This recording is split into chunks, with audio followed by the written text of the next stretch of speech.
Oh, Jesus. Okay, we're going. Eject, eject.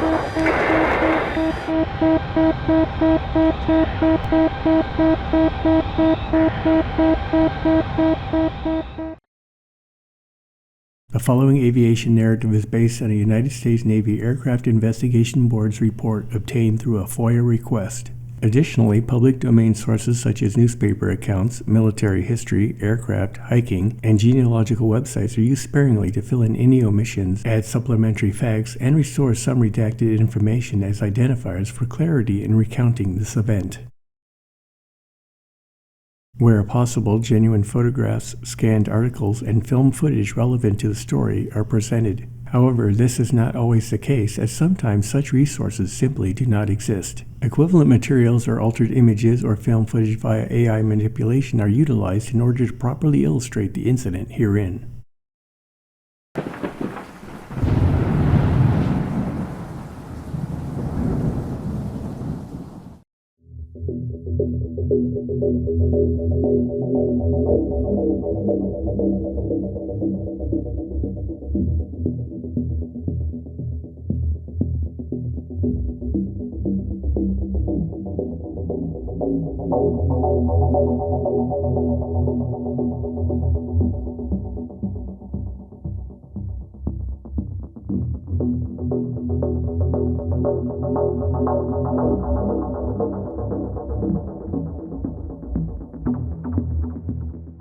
Hello, this is Tom from the Original Max Afterburner channel. I'm joined today by my friend Jamie, who is a special guest for this episode. Today we're on a section of the Barry Goldwater military range about 40 miles east of the city of Yuma, which is on the southwestern border of Arizona. Specifically, we're going to visit the wreck site of an F-14A model jet fighter. While we head out there to the aircraft remains and kick some tin, let's go over the story of why this Tomcat rests on a lonely patch of desert.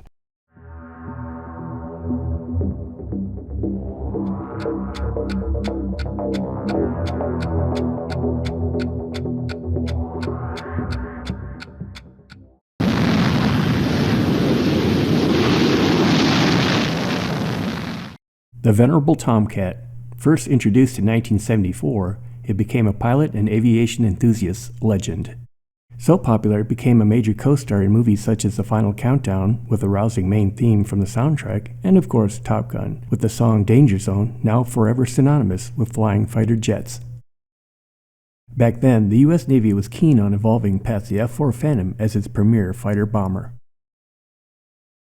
Initially, a Navy version of the F-111A, the F-111B, was in development, but it proved to be too heavy and underpowered, such that the contract was canceled.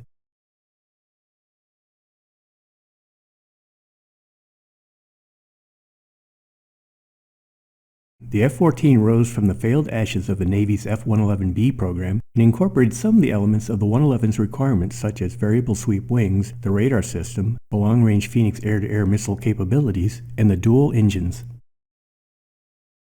Two Pratt & Whitney TF-30 engines would provide the thrust that the earliest Tomcats would rely upon to fly on the cutting edge of maneuvers, especially during aerial combat. This decision would prove to be troublesome for the Tomcat. Serious issues of compressor stalls occurring during high angles of attack, sudden changes in throttle position, or low airspeeds were a threat to the pilots and the airframe. If a single engine failed, asymmetric thrust would result in spins often difficult to recover from if not handled properly. As a consequence of using the TF-30s, 28%, almost a third, of all Tomcat losses during its service career would be blamed on the TF-30 engines. The first operational Tomcat F-14As were detailed to the VF-1 Wolfpack and the VF-2 Bounty Hunters and were first deployed on the USS Enterprise near the end of the Vietnam War.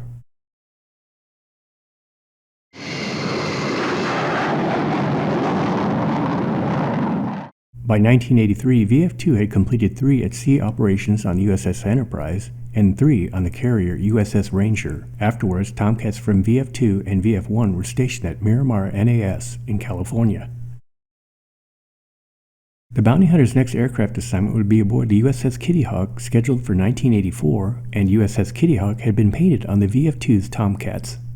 One of those Tomcats was Bureau number 161289, with the Modex marking November Echo 200. Its delivery had been accepted by the U.S. Navy on December 3, 1981. After about 42 hours of flight time, it went into a routine Phase B check maintenance period.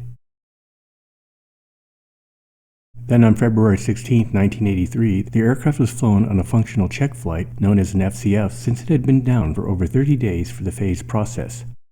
One pilot of VF-2 was Lieutenant Greg Holthus. He started out with a previous deployment on the USS Ranger flying the EA-3B Sky Warrior. Holthus had now been with VF-2 for 2 years and 11 months and had made 2 extended deployments.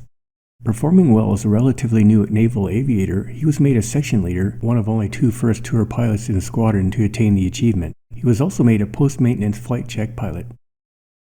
On February 25, 1983, Holthus was assigned to fly 161-289 for a standard sortie out of Miramar. During the flight, he had experienced 2 engine anomalies. At 8,000 feet traveling at 650 knots indicated airspeed, the left engine experienced an afterburner blowout which stabilized. Then, also at 8,000 feet at 600 knots indicated airspeed, the right engine experienced afterburner mislights during 4 attempts to engage it. Holthus wrote up the discrepancies in the aircraft's logbook.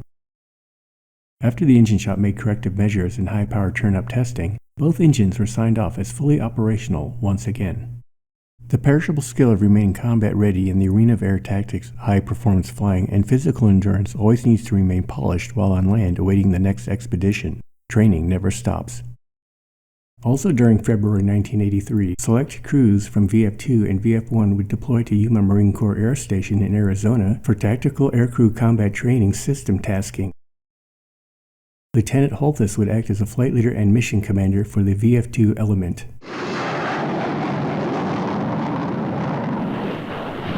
While en route to Arizona, the F-14s underwent a Fleet Fighter Air Combat Readiness Program T9 exercise known as FARPS, which is designed to assess and enhance the combat readiness of Navy fighter squadrons.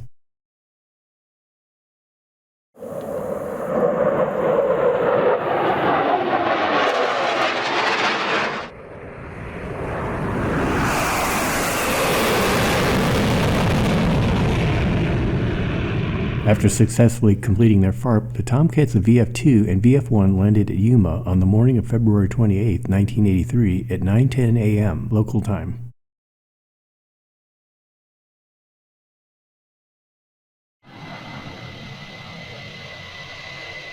The Tomcats were loaded with a tax pod. Tax pods relay a detailed look at operations during air combat exercises in real time, as well as recording it for later analysis by flight crews and instructors. In addition, an AIM-9L Sidewinder would be installed next to the tax pod, both taking up stations 1A and 1B. The training tax T-10 flight scenario would be for 2 F-14s versus an unknown number of MiG-21 and MiG-23 bogey aircraft simulated by F-5 jets from VF-126. Once that flight maneuvering practice was over, the F-14s would return to Miramar in California. Lieutenant Holthus would fly NE-200 161-289, the same F-14 he had flown 3 days before when he had experienced engine problems. At this time, he had attained 1,858 hours of flight time, with 1,072 in the F-14 Tomcat. Holthus would crew with the United States Naval Reserve Lieutenant J.G. Leonard Mach, acting as his RIO for the exercises. Lenny Mach had previously completed 1 deployment and had been with VF-2 for 14 months on his first Naval Flight Officer tour. He had acquired 582 total flight hours, with 473 of those in the F-14. Their wingman aircraft would be a Tomcat with the Modex number November Echo 204, with a pilot not identified in the report, codenamed Hassel, as well as a backseat RIO, Lieutenant Commander Francis Dempsey. The respective air crews would pre-flight, run up, and take off for their war games.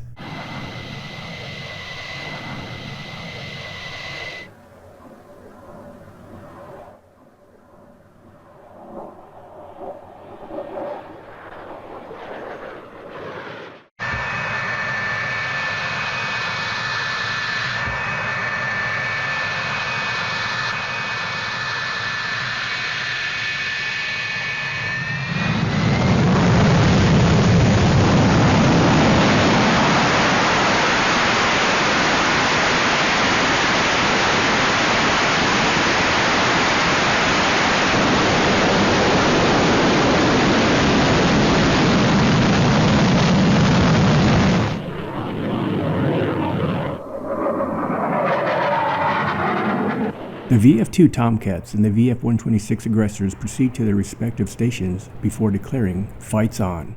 The entire playing field will be monitored by an E-2 Hawkeye codenamed War Wagon, with Commander P.A. Shepard acting as mission commander for the Hawkeye.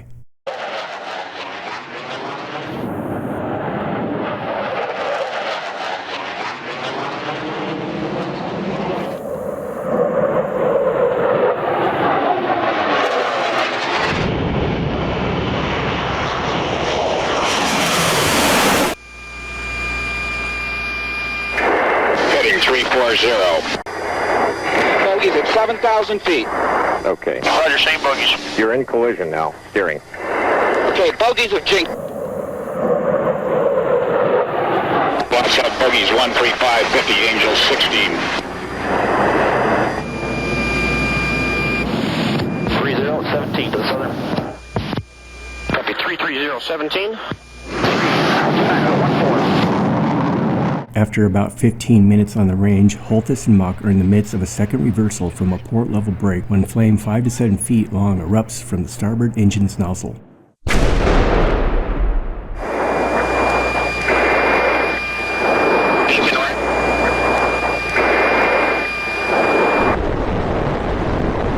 The Tomcat begins losing stability from controlled flight and enters a right flat spin at about 11,500 feet MSL.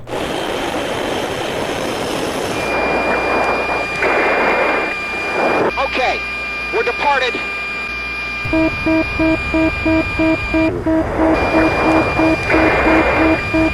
Got a departure here. Knock it off. We're departed. Knock it off, knock it off. Okay, we're going. Eject, eject.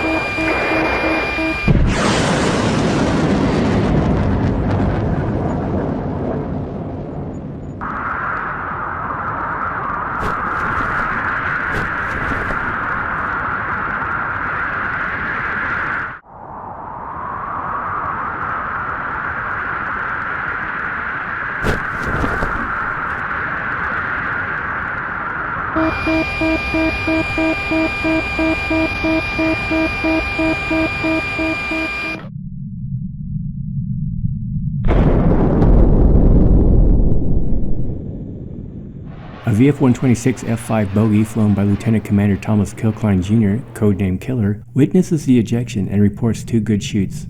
He assumes on-scene command and soon sees both Holthus and Mach safely on the ground. Low on fuel, Kilcline and the F-5 request that the VF-2 wingman Hassel Tomcat NE-204 take over on-scene command. Kilcline transmits to 204 that the mishap crew are walking about 3 miles north of the black smoke rising from the burning F-14 on the ground. Shortly, Rio Dempsey from Tomcat 204 communicates to War Wagon that they've located and established contact with the accident crew via the emergency guard frequency from their vest radios.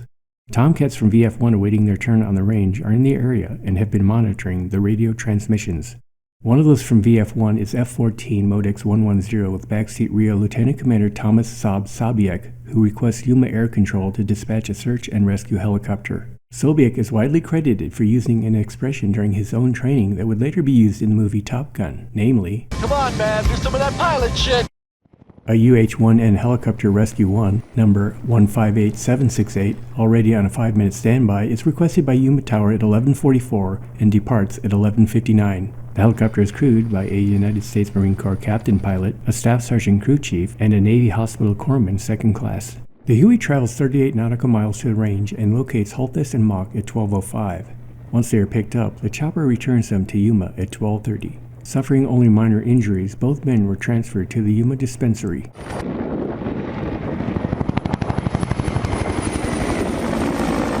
Sentries later reach the crash site and observe the Tomcat burn for 15 hours in the relatively remote terrain.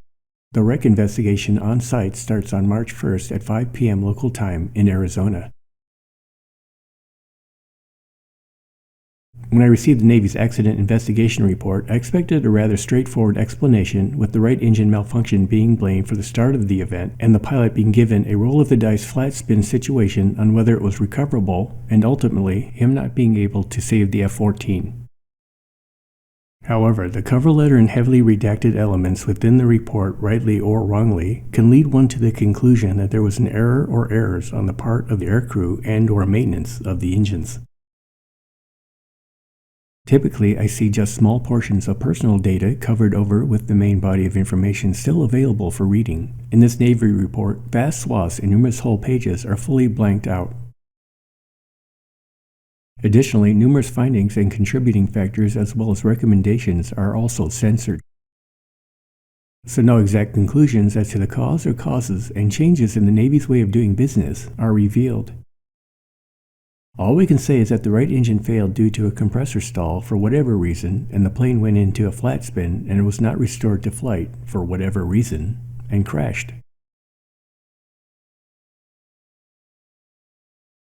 Getting to the wreck site of 161289er is fairly easy compared to most aircraft crash locations, rather than a steep mountainside or some other inhospitable area. As you can see, the Tomcat is easily seen on publicly available satellite images. Prior registration for a permit is required to access the military range as well as check in on the day of your visit just in case the section you're entering is in use and closed. You also have to read about the dangers of being in the operating area and agree to a number of reasonable restrictions. It's all unpaved dirt road with plenty of dips and bumps. Definitely 4x4 territory. While I concentrated on the safety of the drive, Jamie assisted in backing up my GPS course as well as general navigation of the scenery around us. There is plenty to see. If you have time and you're able to stop and take closer looks, there are all sorts of miscellaneous pieces of equipment and interesting spent ordnance to drop in on. How do you know if it's real or fake?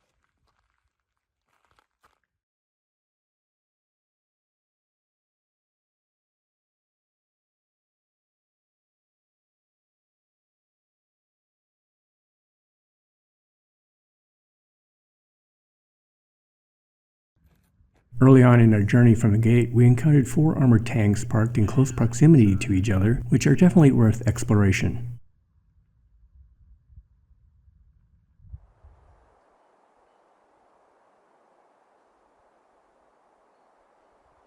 All the hatches are open, and you can even climb inside if you wish.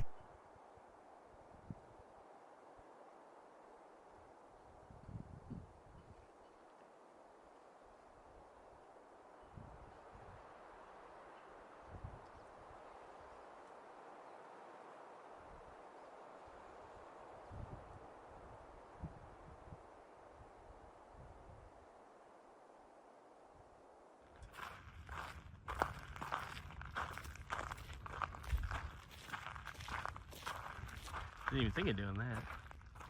Have you seen people do that? No, I never thought of it.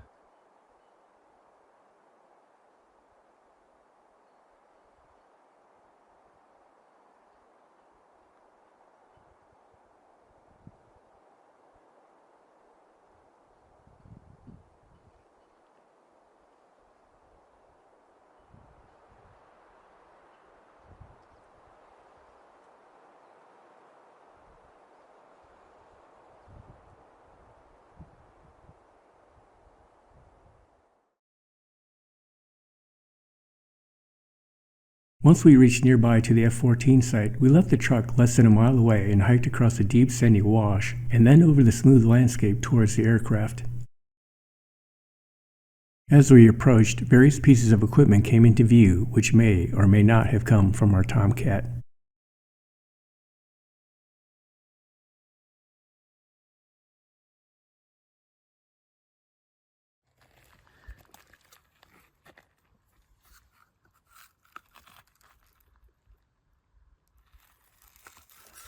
My impression about the F-14 Tomcat remains was that it was somewhat remote and not frequently visited. So I was surprised and frankly dismayed when we came upon a sign, not properly proofread, already describing this F-14 and the highlights of why it was there. On the reverse side of the sign, you can see its creation wasn't planned very well, as parts of the text are obscured by the supports. There were also metal posts planted around the main perimeter of the crash site with a metal cable threaded through, connecting them. So it was a bit of a touristy exhibition and not what I had expected. Once we crossed the cabled border, the first recognizable piece of wreckage was his F-14 station adapter.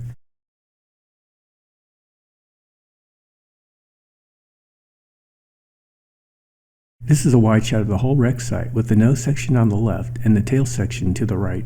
Since this Tomcat impacted virtually straight down in a flat spin, the wreckage area footprint is relatively small with most everything close by. However, some small parts are out of the main area due to storm activity over the decades.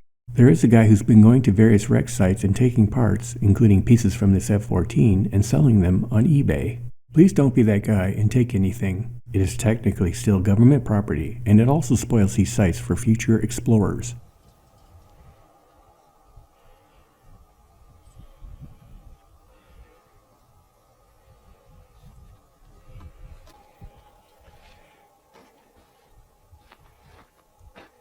One of the tasks I wanted to accomplish was to leave a souvenir magnet from my channel for anyone to take if they found it, but I had difficulty leaving it in an obvious place. And it doesn't stick. Oh no. Try Try the metal.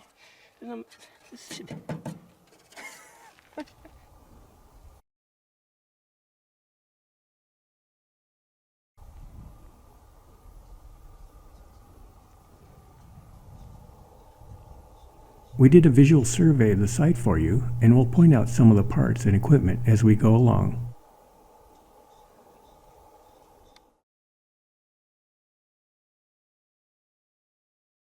While much of the surviving aircraft parts are in their respective locations as they would be on the F-14 while it was intact, some parts have been moved around from their proper context, such as this flap.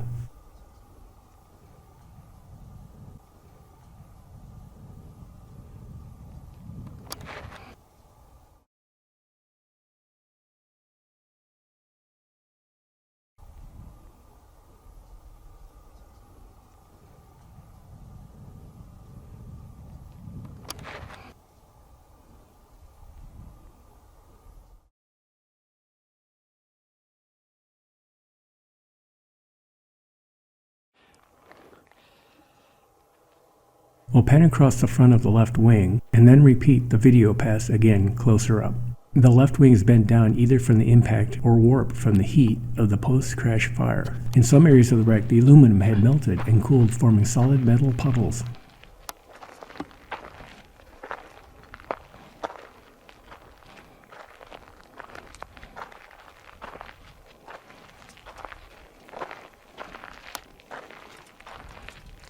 Yeah, that shit again.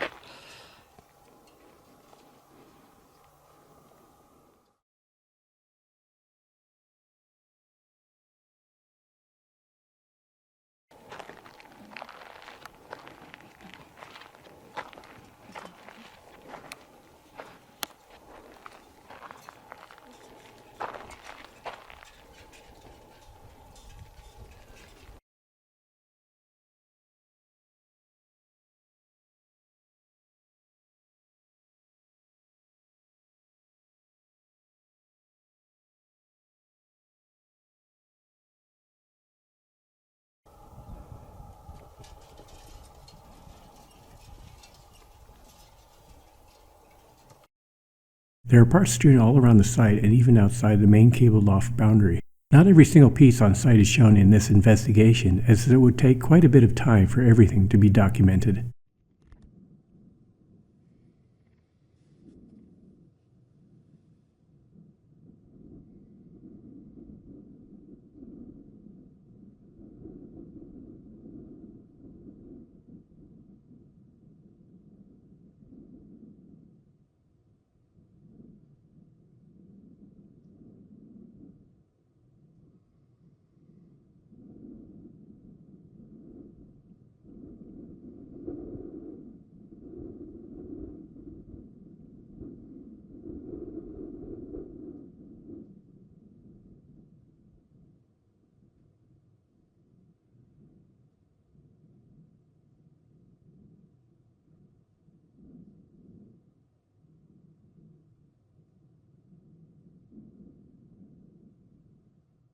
Looking at the underside of the rear beaver tail, there is some interesting things of note.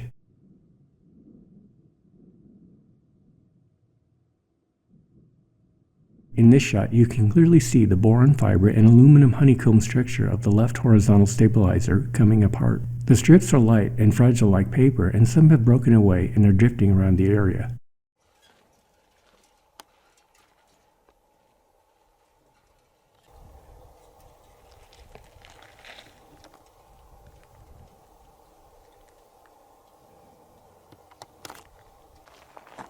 So as you may have read earlier from the signpost, the right vertical tail was removed and taken to Kingsville Naval Air Station in Texas, and what remains of that section is the right horizontal stabilizer and the right engine nozzle in an upside down position.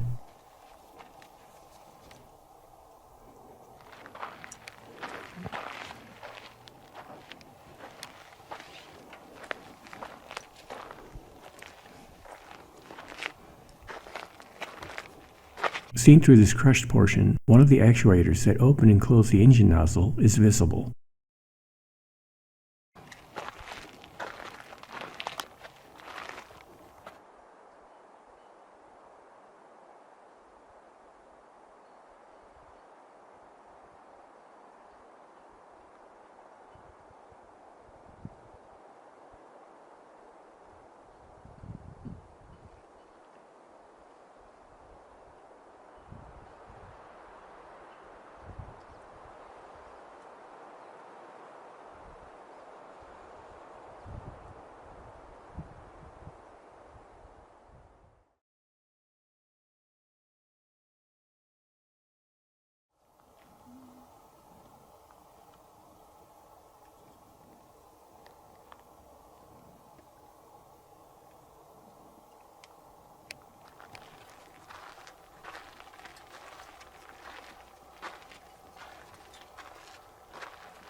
Much of the fuselage was destroyed by the post-crash fire.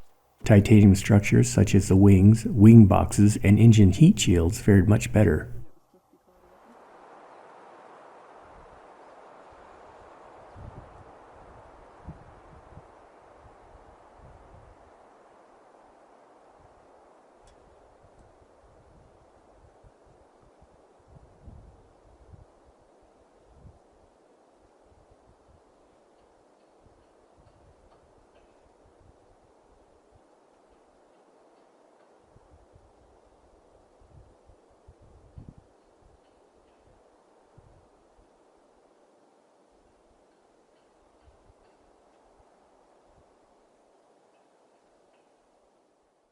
And before we go, I found a place for the magnet. I hope someone finds it and puts it on the refrigerator door.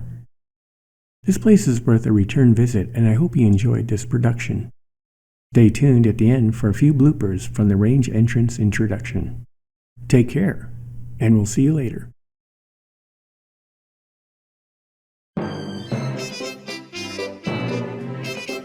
Tom from the original Max Afterburner channel. I'm joined today by my friend Jamie, who is a special guest for this episode. Today we're in a section of the Barry Goldwater. So good. Well, today we're on a section of the Barry Goldwater military range, about 40 miles east of Yuma City, which is Yuma City. yes, city of Yuma. I knew you were going to self-correct yourself. I knew you were going to correct yourself. Today we're on a section of the Barry Goldwater test. Why do you want to say test range all the time? Military range. No. Specifically, we'll be visiting the wreck of an F-14A model jet. Specifically, we'll be visiting the wreck site of an F-14A model Tomcat. No, say Tomcat. You're gonna say Tomcat later. Well, okay, we're almost there. We're almost there. Let's go over the story of how this Tomcat ended up on a lonely patch. Let's go over the story of how this Tomcat ended. Let's go over the story of why this Tomcat rests on a lonely patch of desert. How's that? Yeah.